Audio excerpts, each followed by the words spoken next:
Bonjour, aujourd'hui je vous parle de Sapiens, une brève histoire de l'humanité de Yuval Noah Harari, professeur d'histoire à l'université hébraïque de Jérusalem.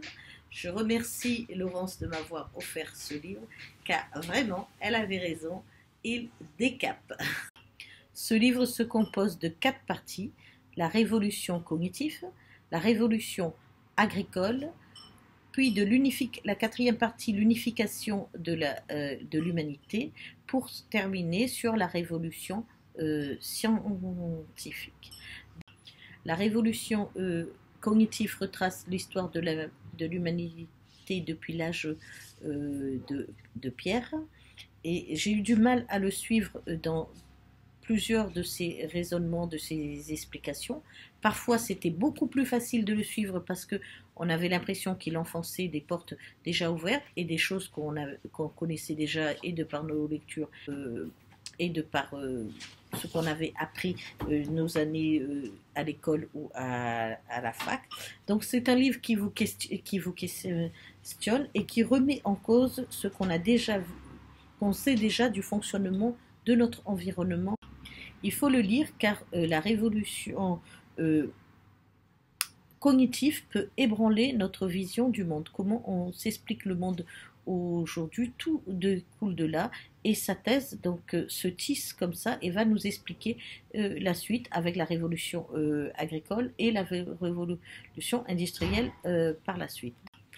La révolution agricole donc va fixer l'homo sapiens dans cette vie en collectivité. Donc c'est une histoire qui va devenir collective, alors que avant, il devenait aussi collectif parce que ce sont des bandes de chasseurs qui cueillaient, qui chassaient ensemble et qui vivaient sur une petite partie du territoire. Mais là, le territoire, avec la révolution agricole, va s'agrandir parce que c'est sédentarisé, parce que ils peuvent faire plus d'enfants, parce que la vie va pouvoir prendre d'autres tournures. Et il nous explique que cette histoire devenue collective a fait que l'homo sapiens s'est rendu esclave du blé. Alors cette histoire-là, ça va vraiment... car pour se nourrir et pour nourrir plus de gens, donc ils ont dû... le blé qu'ils trouvaient un peu partout en cueillette, ils ont réussi à le planter, à suivre ses moissons et tout. Et donc, au fur et à mesure, ils ont perdu d'un côté la liberté qu'ils avaient quand ils étaient cueilleurs chasseurs, qui pouvaient aller partout, et ils sont devenus sédentaires. Et donc, à partir de là, la communauté a pu s'agrandir, s'agrandir, s'agrandir. Donc, les territoires ont commencé à se toucher, donc il fallait tout organiser. Donc, comment l'homo sapiens va devenir esclave de cette sédentarisation, c'est tout ce qu'il nous explique dans cette partie de la révolution agricole. Et à son tour, il va mettre en esclavage les animaux et les autres hommes, ses semblables. Donc, comment cette collectivité s'agrandit de plus en plus. Et donc, au départ, on part d'un petit territoire en Afrique, et ensuite il va s'étendre au monde entier, même traverser la mer.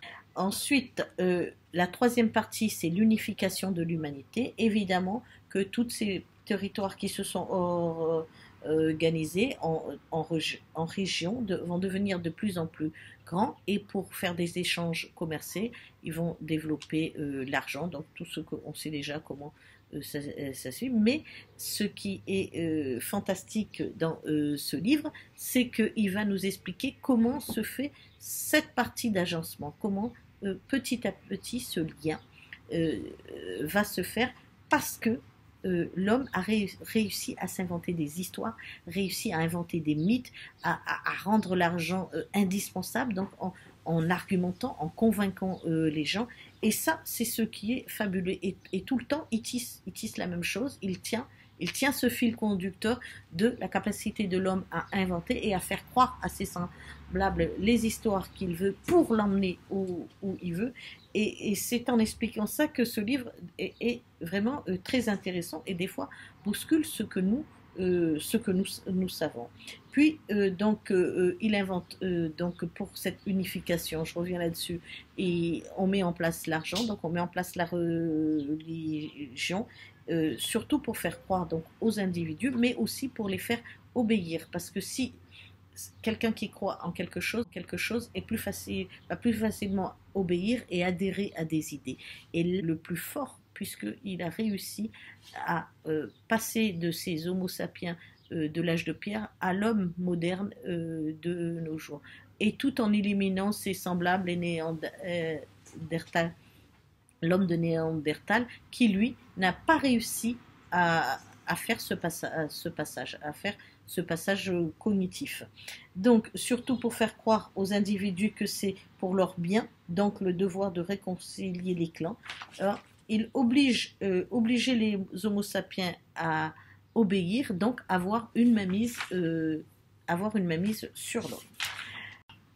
La quatrième partie, la révolution industrielle, obéit aussi à cette volonté d'étendre son domaine de vue et de mettre la main sur les autres espèces, ses semblables et les autres espèces, pour aller plus loin encore dans la volonté de raconter des histoires et de mener tous ces homo sapiens vers un avenir, vers une autre évolution.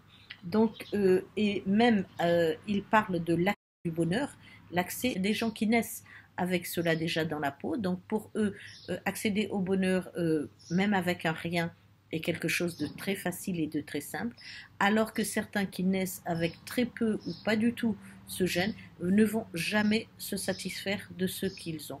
Ils vont toujours avoir l'impression qu'il leur en faut plus, qu'ils doivent toujours aller chercher plus loin pour trouver le bonheur.